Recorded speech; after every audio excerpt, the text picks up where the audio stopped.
Ya, gajah lah. Mana gajah tu? Naik atas pagar tu, ho. Nak turun payah lah, ho. Naik kat belakang, kaki belakang dekat atas pagar tu. Mana kira gitu? Sudah ni gajah ni, ha, nak turun payah, ha.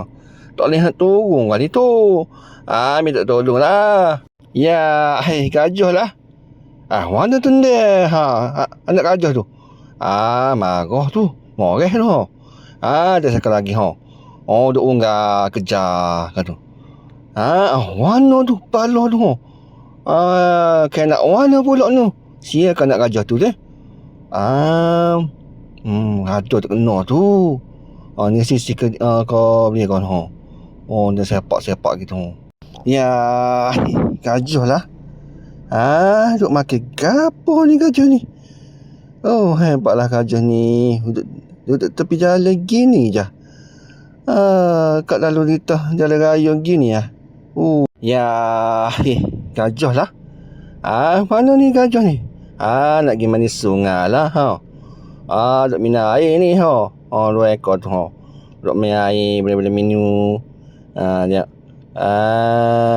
Sedapnya. Duk dahaga kali ni. Ni pun baru nak turun. Tak minum dah. Ni gajah hakik. Ya, minum air. Bila dahaga dia suka minum air. Ya, gajah lah. Mana tu? Duduk tepi pagar orang tu. Sudah.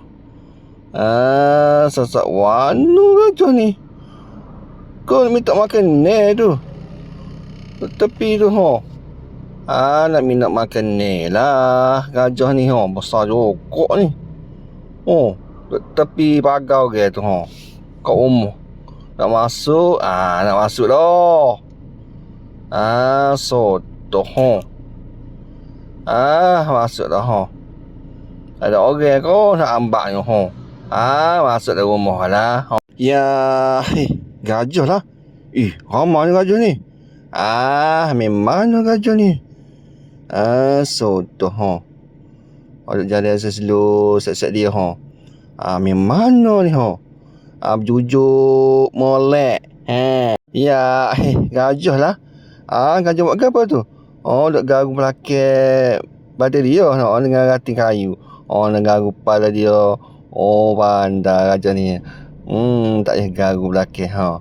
Kita nak sabar ke? Dia garu telinga dia, ha. Ya kau telinga kan dia tu? Tak kau telinga kan ni. Jalan. Bijak sangat dia, ha. Cepat-cepatlah weh. Dah lah mu duk saja situ. Gigi. Sini dah nak makan ni sangat sini ni. Jom kita balik.